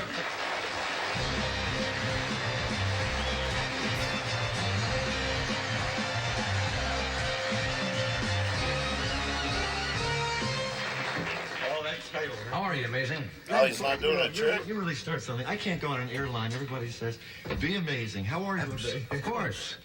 What are we going to do tonight? What do you want to talk about? It feels like, just looking at the top of the show, That's still laughing at the kind of some picture. You phenomena, which really is a throwback to about 300 years ago. In parts of Texas, outside of Houston, outside of Dallas, you now have, and had 3 years ago, what are called covens. And covens are, an offshoot of witchcraft, where groups of people amass together and hold the black mass. Well, thought he was just going to do a quick trick for us. Apparently, they used to deep dive on Carson. That clip is 14 minutes long. Good Lord. Yeah, back in the old school. I don't remember him. I don't really remember him either. It's interesting. That's back when he got it on satellite dish, so there was no commercials. You could see he could talk as long as he wanted. Right. I remember the Amazing Ramsey, who proved all the psychics. Do you remember that at all? Do you remember that at all? No. Like there's one guy that Donnie you had on or something that could like move the pages of a book or something, but then Johnny Carson brought the Amazing Randy out to dispel or to debunk the magician. And so the guy could move pages of a book just with his mind, and the page would flip over. And Amazing Randy came out and put those packaging popcorn styrofoam things all around the book and said, "Do it now," because if he was using his breath, they would all fly away too. And there's this great scene on like Carson where the guy Randy pours all the popcorn things around it or whatever, and the guy's just like, "I can't do it for the lights in here, the reflecting off the popcorn weird or whatever." Now, how about Penn and Teller? Were you fans of theirs? Mm-hmm. Yeah. I've seen them perform live. I mean, of course, it's on a big stage, and like you said, it's more props and stuff, but still, it's like... but to see somebody just do it up close to you, right across the table, it's like... Yeah, the Penn and Teller created sort of the hallmark of pretending to show you how it's done, but then... It was like they were revealing the trick, but then there was always a twist at the end where you'd be like, "Oh, they got me." Right. You handed me this. I did. I found that this afternoon, and I was telling Kyle that I was thinking maybe you could read a poem.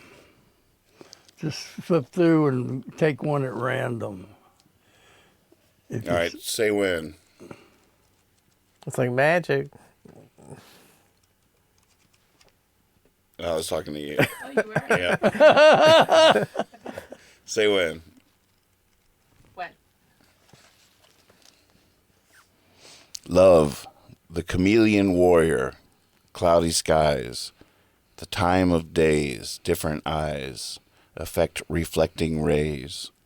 There are many likes of love. Some reflect, most refract. Some absorb all light, making love the only one who sees best in the dark. Wow, that's really something. That's almost like magic. How did you do that? How did you do that? How did you capture that in those few words? It's a good question. How do you do it? Do what? Write a poem. I can't say. There's probably more than one way, but sometimes it just starts with a word. Mm-hmm. A lot of things I put on Facebook, it just started with a turn of phrase or seeing a word fit in a different way. Mm-hmm. That's full of it right there. Mm-hmm. It was starting with light and love, light and love, mm-hmm. and seeing how they were alike and light. And right. But I like to play with a lot of my stuff is not really poetry. It's just a guy playing with words. What's the difference? I'm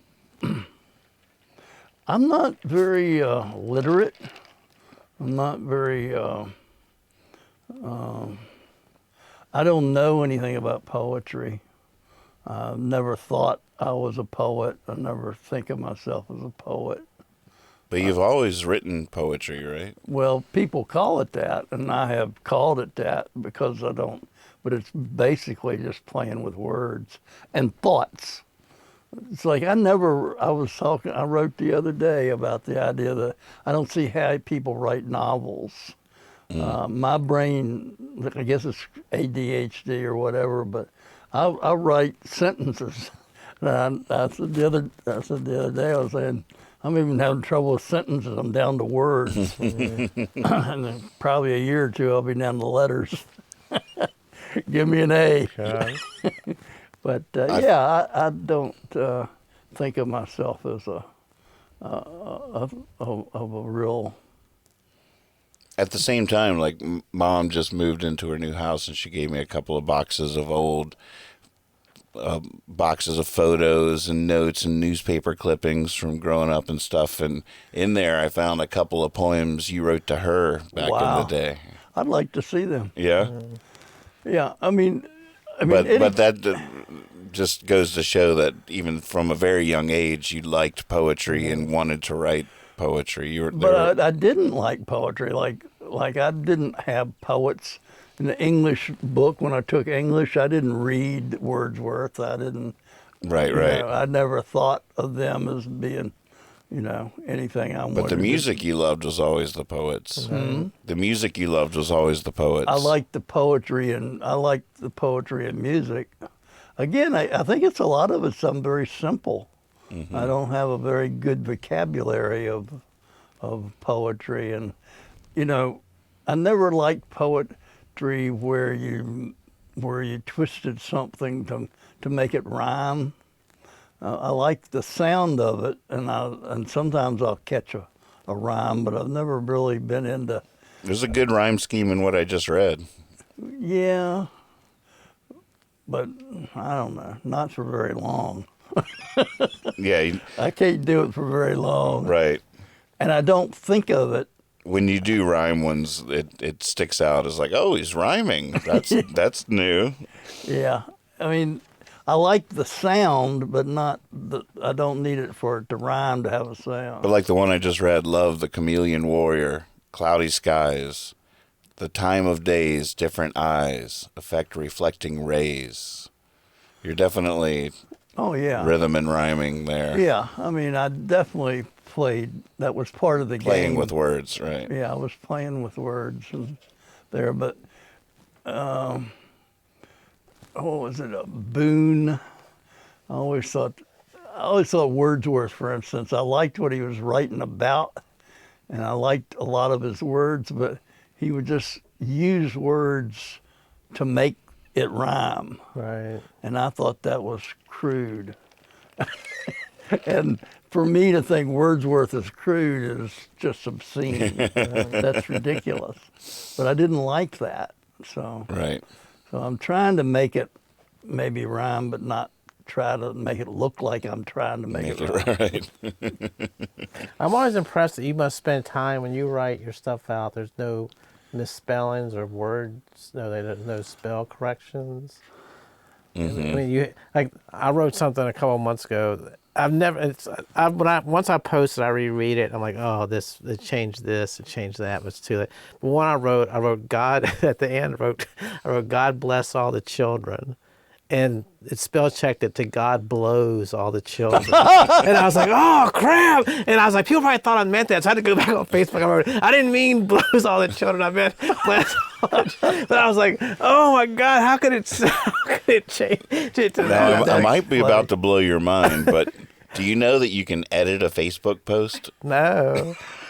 I was like, oh my God, because I had written this long thing. I didn't want to erase it. I knew you didn't because he actually like printed a retraction on Facebook. Yeah. He was like frantically like, everybody, I didn't mean that in my last post.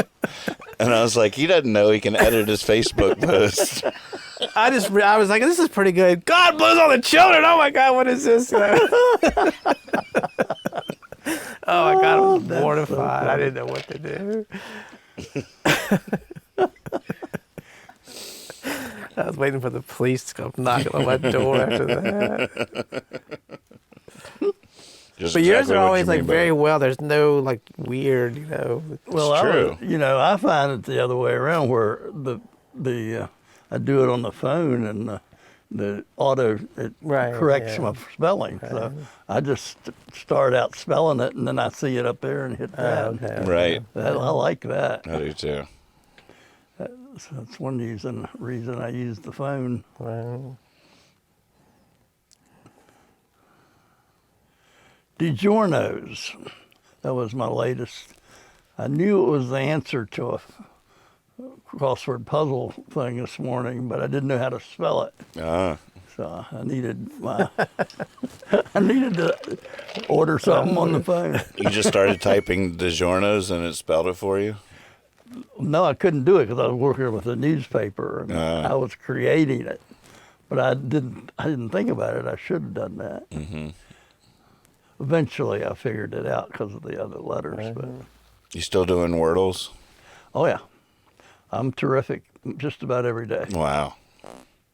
What do you think about the ethos of what I did today? I don't know if I've ever done this, and I don't know if I can describe what I did. I had the first 3 letters done, and then there were 2 letters that I didn't have any idea what they were. So instead of guessing a real word, I put in there 2 different letters because I thought one of them was in there, but I knew it wasn't the word. You see, I'm not describing it.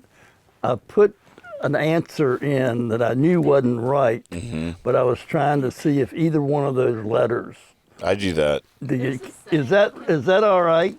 There's a setting you can put it on, and if you put it on that setting, it won't let you do that. Oh, really? Yeah. That's interesting. I didn't know that. I've never done it before, and it worked.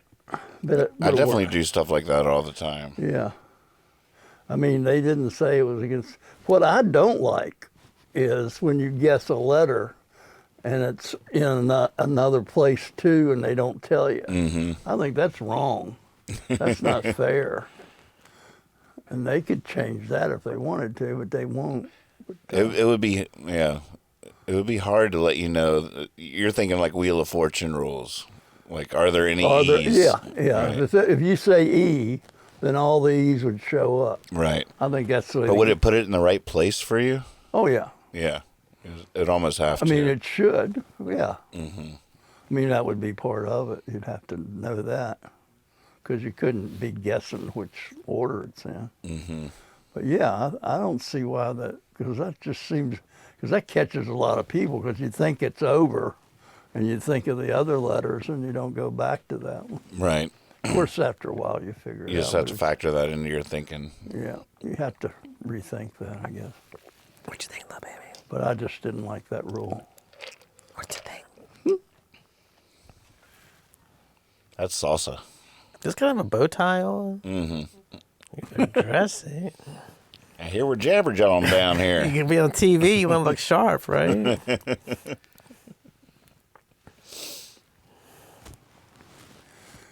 Well, you want to sing a song? What do you want to hear? I want to hear that one that where you say I'm hardly here anymore. I feel like that a lot. Did you ever write any songs about magic? Oh yeah. A lot of magic references, and I have to remember. It's been a while. It's been a long time. The thing is, makes it even harder. Is there's a version of this song coming out on the record that Brian produced for me, and it's completely different than how I play it. Wow. Or how I wrote it originally. Brian came up with a whole new arrangement, and I don't even think I'm playing on it. I think it's all Brian. Brian produced it. So whatever on the record Brian produced, the tracks just, if he wanted me to do something, he would tell me to do something, but it wasn't a given that I would be doing anything at all except for singing it, which is, it was fascinating. Yeah, I'd like to hear that. Is that ready to go at some point? He says it's 95% of the way there. You know, it's been about 90 for about a year. That's what I'm saying. 4 years. So we got to get him back in here to take it that last 5%. I'll just see what comes out. Whatever they need it more than I do. Whatever they need, it's not always about you. Whatever they need, they can take it from me if they want to. Whatever they need, I'm hardly here. I'm hardly here. I'm hardly here. I'm hardly here.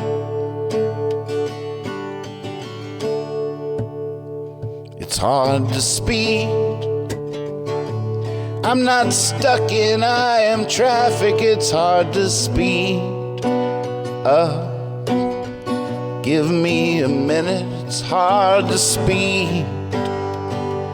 And it's killing the planet, it's hard to speak.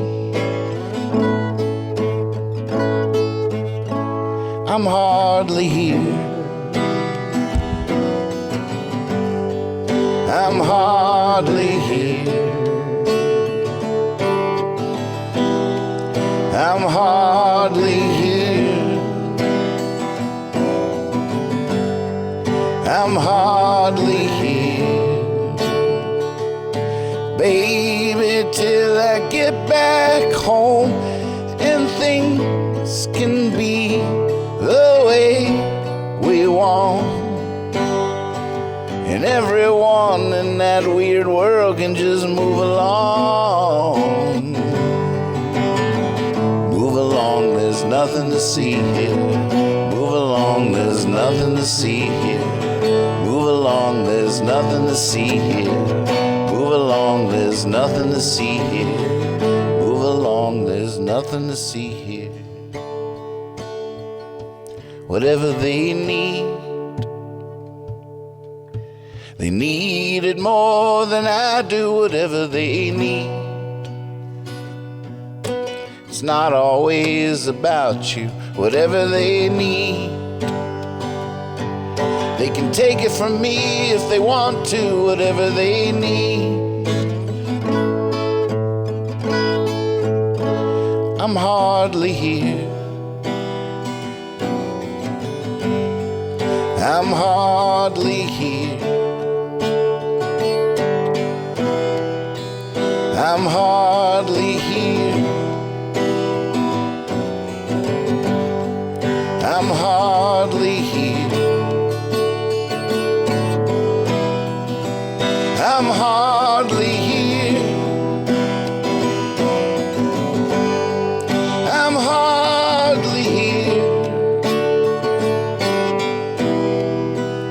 I'm hardly here. I'm hardly here.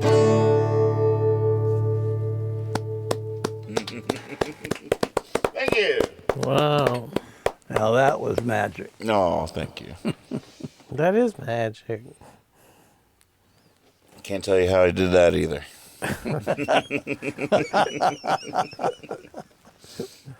The magic you can explain. The other magic you can't explain. That's true. That's true. All right, your turn. You're up here at the open mic. Here's Gregory Hines. Clear the table. I can't even make my clicking noise in my mouth anymore. I should get a couple of shoes for my fingers. I used to make a good Gregory Hines clicking noise in my mouth. Well, don't take a sip of water. Try it again. It's Gregory Hines dancing in the rain. That sounded like sipping water. I'm just glad everybody knows who Gregory Hines is. You're in the right crowd. Well, I need to wrap her up. I'm fading. So we should come up with a way out. What's our gimmick for getting out of the show? A leaving song. Which we just sort of did. That's a good. But that's not a leaving song. But you know. Right. A leaving song is you get moving. Right. Gotta dance your way out the door. Gotta dance. A couple of minutes of me on the saxophone. Along comes Mary was our That's favorite. right. Well, thanks for tuning in out there, everybody. Appreciate you so much. Tune in next time for the next episode of I was supposed to say Jabberjawn. Kim, if you watch, thank you for watching. Hi, Kim. So, and also in Discord, if anybody has any ideas about the name or the branding, the Jabberjawn, just Jabberjawn. I don't know, we need a logo. Came up with a cool mouth earlier. We'll work on it. More later. See you next time. Bye. Peace, everybody. Goodbye. Good work. All right. That's a wrap. That's a wrap. Well, that was nice. Thank you. So did you ever just do magic and not music, like just a magic show? No, never done. One time I was asked to come do magic for some kids at a school or something. That was the only time I've ever done a magic show. It's way more nerve-wracking doing magic for me than doing music. Hands will be shaking, you know, like failing a trick in front of people is way worse than failing. You know, if I do a trick for you and I fail and reveal the secret, Right. I've ruined that trick for every magician that comes after me. To you. Right. Whereas if I do a bad version of a song, Catherine could come up and nail the song, Right. and I haven't ruined it for Right, her. right. I've actually set her up to shine. Whereas if I fail the trick for you, I've ruined it for her too. Oh, So right, it's- right. You take on the whole responsibility of the Wow. entire idea of it. Yeah. You know, and it's a lot of pressure. It's a lot of pressure that I feel really intensely. God, so no wonder. And you just look like an idiot messing a trick up.